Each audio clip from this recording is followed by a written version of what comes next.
السلام عليكم أسبوع الصورة في وحن فلنقيني موضوعها مركل كفكر وحن دبوا إجني علمية علوم أما أفكارا أم السنين إن صحت هاي لكن قاركود سؤال كتاجنيد وحن نقول كران كوا كبر نبوغتا وحن كوا كبر السكول هذا كوا وارد كان نبرين مكان يرين أما كوا هذي كورجين كصداع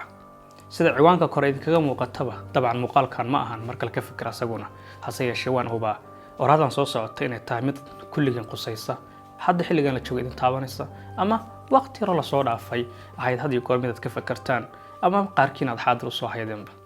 لما أنت حاجة عميه إنه كتشرة على ذي يرى عينكنا وإحنا نقول كران كمبيوتر وإحنا نقول كران تلفون وإحنا نقول كران آيباد يرير تي في أما كاميرا عينكنا وكلا هذه قد هذا هذا إضاوانية waxaa suurtagal ah una badan tahay inaad ka dheerto dad badan oo qaali kugu ah waxay noqon kartaa hooyada xaaska walaasha eelka iyo qof kale oo saaxiibo hore aad ahaydeen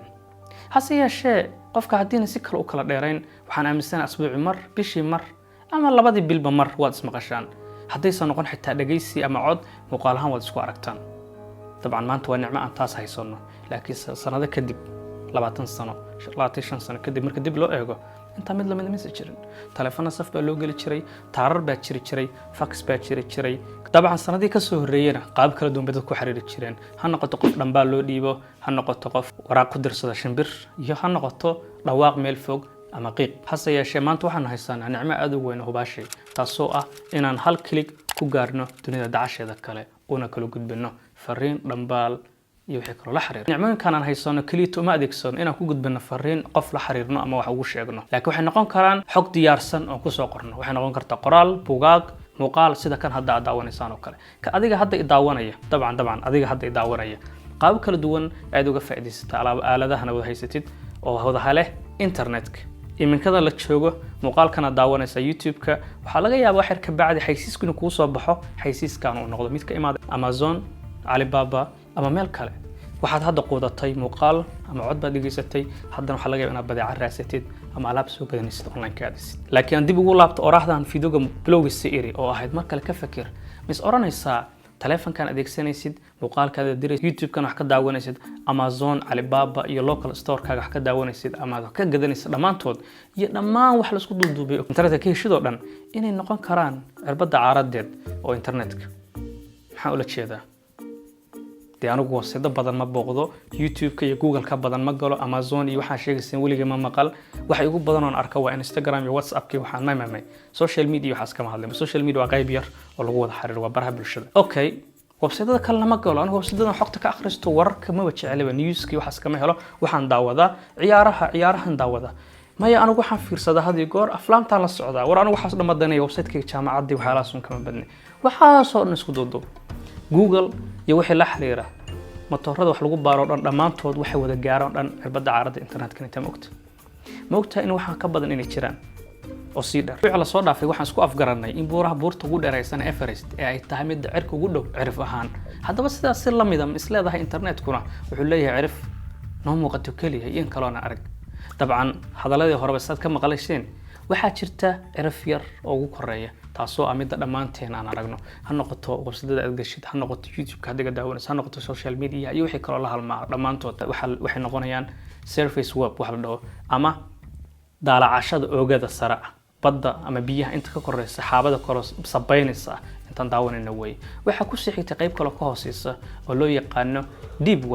web waa mid ay ku xariisan yihiin personal records-ka ha noqdaan isbitaalada macluumaadkooda ha noqdaan iskuulada shakhsiyaadkaaga ku goonida ah iyo ganacsatada warshadaha xogta ay keediyaan oo dhan ku meesha ku keedsan yihiin dabcan macluumaadkaas ma aha kuwa aad ka heli karto Google ama meel la mid ah marna inta Google ka baarto kuma soo saarayo shaqaalaha lambar afraad ee ku jira deskiga lixaad ee u shaqeeya shirkadda X kama helaysid waa macluumaad naga qarsoon macluumaadkaas waxay ku jiraan qaybta loo yaqaano deep web haddaba waxaan u maleeynaa isweydiinaysid wax inta ka baxsan oo raadin kar maxay tahay haddii Google aan ka waayay shirkadaha kale xogtooda aan u baahnayn inta wax ka baxsan oo jiri kar muxuu yahay ma macquul ah waxa suurtagal ah inaysan jirin inaysan meelna ka jirin waligiina ma maqalman arag haddaba waxaa jira wax loo yaqaan dark web ama internet qaybtiisa gudcurka ah taas ayaan rabaa in wax yar kaga taabto kale haddii aad tahay qof jecel akhbaaraadka iyo newska ka soo yeera haddii kor teknolojiyadda waan hubaa inaad maqashay akhbaaraha ah in Facebook dad xog ka duubay, Instagram userskiisa xogtooda gaday, ama WhatsApp xog noocaas ka soo korortay, ama iskaanalkii caanka ah ee Cambridge Analytica ee doorashadii hore ee Mareykanka ka dhacday ee ahayd shirkad Ruushan ah ama dowladda Ruushka oo faragelisay doorashada dalka Mareykanka. haddaba xogtaas oo dhan xagee laga keenaya? waxaa laga hadlayaa in dadka adeegsanaya baraha bulshada xogtooda la gadanayo oo shirkada laga iibinayo, loona adeegsanayo qaab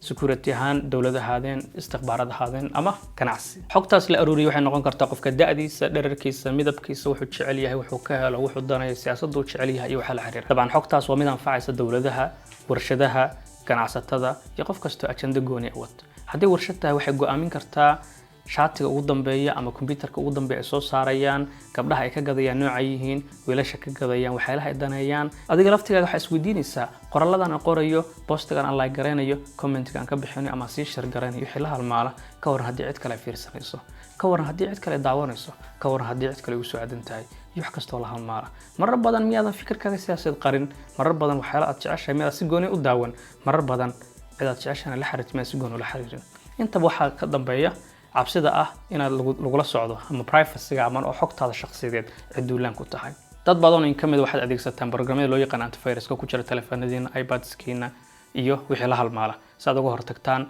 dadka xogtiina jabsanaya ama asleedihiin waxay idinka xadayaan ama way idin jaajuusayaan. laakiin xogtaada si aad doonto antivirus ugu sameeyo hadiiba ka waran ay tahay inta Google gaaro xogtaada hadii aad mid ku qoran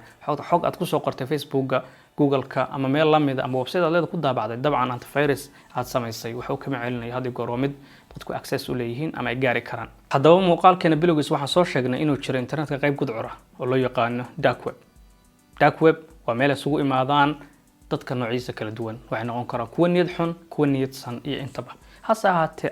nooca jecel xogtooda inaan la daawan, lana arag waxa ay sameynayaan, ha noqoto products-ka ay gadayaan, badeecooyinka ay gadayaan, ha noqoto cidda ay la xiriirayaan, fariimaha ay gudbinayaan iyo wax kasto ay sameynayaan. haddaba dadkan isugu imaanaya adduunkan gudcurka ah waxay u maraan albaabka loo yaqaan The Onion Router oo loo soo gaabiyo Tor, ahna mid la mid ah daalacadaha ama browserka Google Chrome ee isticmaashid ama kuwa kale la midka sida Internet Explorer, Mozilla, Firefox wixii la halmaana. hindisihii iyo horumarintii barnaamijkan asalkiisa waxa iska lahaa ciidamada badda ee dalka Mareykanka oo ay ugu talagaleen inay ku xirtaan oo ku qofishaan xogta dhex maraysa shaqaalaha iyo dawladda dhexdeeda. ka bacdana 2002 markii la soo daayay sanad kadib waxa loo furay shacab weynaha si ay u isticmaalaan barnaamijka. markii shacab weynaha loo furay kadib waxa adeegsada bulshada qaybaheeda kala duwan, ha noqdaan saxaafadii, ha noqdaan dadka istikhbaaraadka ah, wararka gudbiya, cidda xog wadaagaysa iyo cidda xog kala adeegsanaysa. waxaad oran doontaa adduunkan gudcurka mid wax ku kala gato, dabcan waa la kala gataa, waliba nooc wax kasta la kala gataa. lacagta meesha ka shaqeysan waxa loo yaqaan Bitcoin haddaadan aqoon u lahayn waa lacag digital ah oo cryptocurrency adduunka la ka tirsan, waxna lagu kala gato aana mid digital ah aan ahayn cash. sayladan gudcurka ayaa dhankooda kale waxa sidoo kale ka soo gala dadka loo yaqaan social activists ama kuwa dhahawaan la abuse gareeyay, xuquuqdana lagu tuntay, ama qofkii dhahay waxaad haysaa xog taas oo anfacaysa dawladda. sidoo kalena waxa adeegsada saxaafadda qaybaha kala duwan oo ay ka mid yihiin jaraan la'aan. waxa sidoo kale xog ku soo ugaarsada idaacada waaweyn oo ka mid yihiin The Guardian, Intercept, The New Yorker iyo kuwa kale la mid ah. dabcan dawladdan waxay dhahdaa dawladda cid ay tahayba inay anfacayso inay qariyaan shakhsiyadda iyo identity-ga dadka whistleblower-ka loo yaqaan ee ah dadka xogta dawladaha faafiya ama corruption dawladda ka dhex jira u gudbiya xarumaha tacaali kara sida maxkamadaha iyo cid la mid ah. sidaan hore soo sheegnay barnaamijka qaybtiisan waxa ku kulma kuwa jecel inay xogtooda qariyaan. haddaba midkan aan ka soo hadalnay wuxuu ahaa mid dawladda Mareykanka hormarisay. waxaa jira sidoo kale kuwa shakhsiyaad hormariyeen barnaamijkan. mid kamid waxa kamid ahaa The Silk Road oo hormariyay Ross William Albright oo yar Mareykan ah ayaa barnaamijkan wuxuu sameeyay 2011. barnaamijkan ugu magac daray Silk Road ayuu yiri ujeedkiisa ugu weyn wuxuu ahaa in dadku si shakhsi ah oo xogtooda aan la arkayn ay wax isku dhaafsadaan. asaasihii barnaamijkan waqti aan u dheerin waxa lagu soo eedeeyay dambiye kala duwan oo quseeya isla website-ka markaas iyadoo la dhahayay meesha waxa loo adeegsaday dad in lagu laayo, drugs in lagu kala galo, wax kale lagu sameeyo. dabcan kan kale ma lagu sameeyaa aduun ka fakar isweydiina. wuu furan yahay dawladda Mareykanka samaysay, aduun buu ku furan yahay iyo shacabka la midka. isticmaalkiisa waa mid aad xor u tahay ama aan ahayn. gunaanadka hadaan u imaado marar badan waxaan soo sheegnay in xogteena tahay mid u banbaxsan tuugnimada iyo xatooyada dad kale ay samayn karaan ha noqoto xogtana laga qaatay mid hadhowta nafsadan dhib loogu geysanayo ha noqoto mid dadka laga iibinayo ama mid qaab xun ama niyad xun loo isticmaalayo barihii bulshada ee marka hore si mutadawacnimo aan uga soo qayb galnay oo aan sheegnay magaalada ku dhalanay da'danada sawirkanaga asxaabteed wax kasta aan ku sheegay haddii maanta xogtada inaan qariyo aan shirkad kale lacag ku siinayo hadhowta shirkadaas haddii xogtayda abuse ku samayso ama si xun u isticmaashana soo shirkad kale lacag ku siiyo kuma qasbanaanayo xogtaas waxay xog yar oo kooban ku saabsan internetka qaybtiisa gudcurka ah طبعا xogtan waxaan ugu soo gudbiyay qaab aqoon ah ma ahan inaan idin tilmaamay halkaas aada qof kasto meeshaas aada ama gala ama ka soo daawada mas'uuliyadiisa asaas si gooni u qaadiyo ujeedka muuqaalkan wuxuu ahaa inaad ogaataan caalam noocaas inuu jiro ee ay tahay ujeedku mar laad inaad ka fakartaan internetka iyo waxaan daawanayo wixii la mid ah maxamed Cabsi Xuseen inta muuqaalkan la mid ah kala kulmino is aragtida moo xiiso badan salaamu calaykum